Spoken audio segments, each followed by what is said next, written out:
Hello folks, part 2 of Contradictions 4, and we left off on chapter 9. Let's go from chapter 9 to 10, and then we'll make the comments about the whole flood situation. Then God blessed Noah and his sons, saying to them, "Be fruitful and increase in numbers, and fill the earth. The fear and dread of you will fall upon all the beasts of the earth and all the birds of the air, upon every creature that moves along the ground, and upon all the fish in the sea. They are given into your hands. Everything that lives and moves will be food for you, just as I gave you green plants. I now give you everything. But you must not eat meat that has been or had its lifeblood still in it. And for your lifeblood I will surely demand an accounting. I will demand an accounting from every animal, and from each man too I will demand an accounting for the life of his fellow man.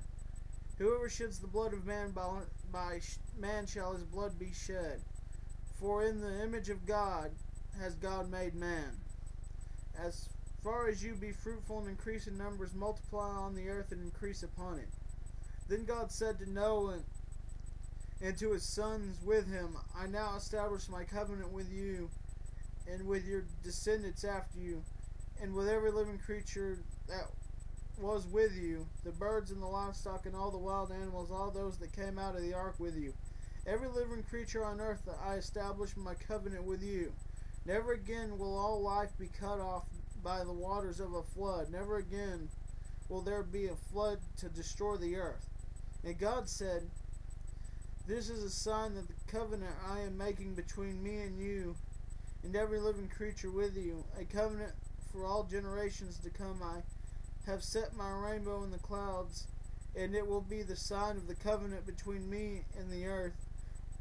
Whenever I bring clouds over the earth and the rainbow appears in the clouds, I will remember my covenant between me and you and all living creatures of every kind. Never again will the waters become a flood and destroy all life. Whenever the rainbow appears in the clouds, I will see it and remember the everlasting covenant between God and all living creatures of every kind on the earth." So God said to Noah, "This is the sign of the covenant I have established between me and all life on the earth." The sons of Noah who came out of the ark were Shem, Ham, and Japheth. Ham was the father of Canaan. These were the three sons of Noah, and from them came the people who were scattered over the earth. Noah, a man of the soil, proceeded to plant a vineyard. When he drank some of its wine, he became drunk and laid uncovered inside his tent. Ham, the father of Canaan, saw his father's nakedness and told his two brothers outside. But Shem and Japheth took a garment and laid it across their shoulders. Then they walked in backwards and covered their father's nakedness. Their faces were turned the other way so they would not see their father's nakedness. When Noah awoke from his wine and found out what his youngest son had done to him, he said, "Cursed be Canaan, the lowest of slaves will he be to his brothers." He also said, "Blessed be the Lord, the God of Shem. May Canaan be the slave of Shem. May God extend the territory of Japheth. May Japheth live in the tents of Shem, and may Canaan be his slave." After the flood, Noah lived 350 years. Altogether, Noah lived 950 years, and then he died. And then chapter 10 basically says mostly something about the factions that were established by Noah's sons. Not a whole lot there. You could probably read it if you want to. But let's go ahead and get to the contradictions in here. Well, first off, let's go ahead and go back to chapter 6 and verse 3. Then the Lord said, "My spirit will not contend with man forever, for he is mortal. His days will be 120 years." This is pre-flood, right? And God's basically saying pre-flood, nobody's going to live more than 120 years. Oddly enough, Noah lives 950 years. And of course, when we get up here from in chapter 11 from Shem to Abraham. They all live 500 years or more.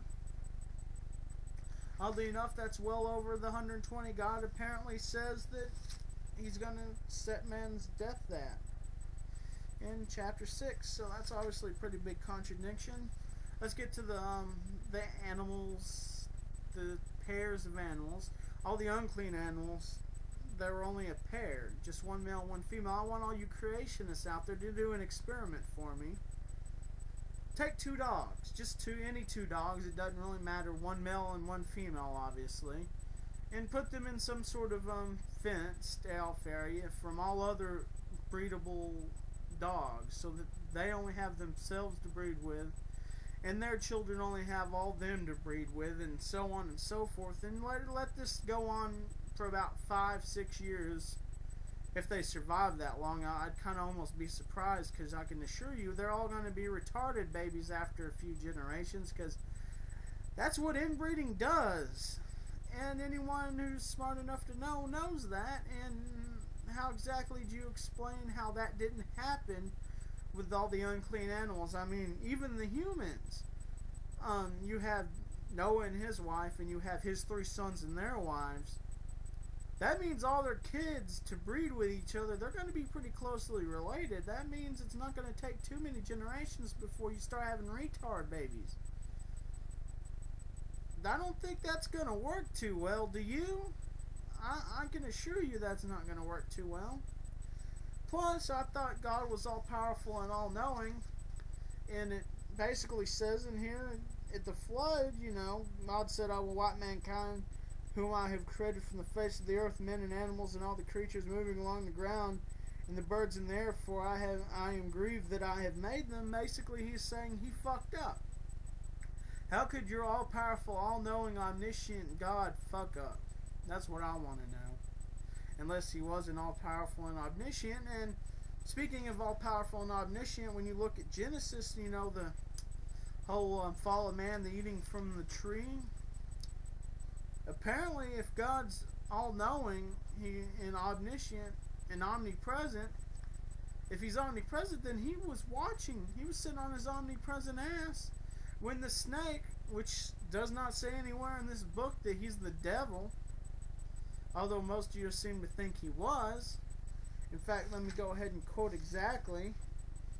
Now the serpent was more crafty than any of the wild animals the Lord had made. That doesn't say devil, it just says crafty young creature.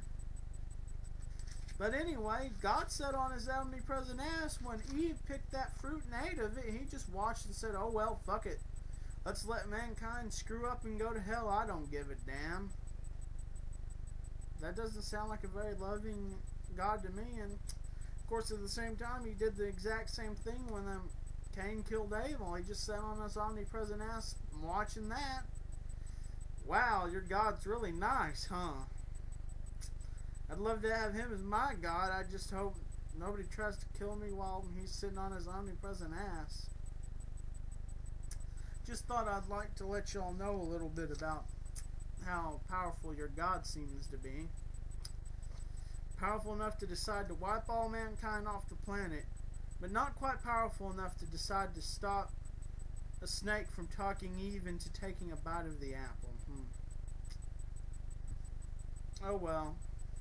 I guess his loss, because, you know, we're all going to hell simply because he sat on his ass and let that happen.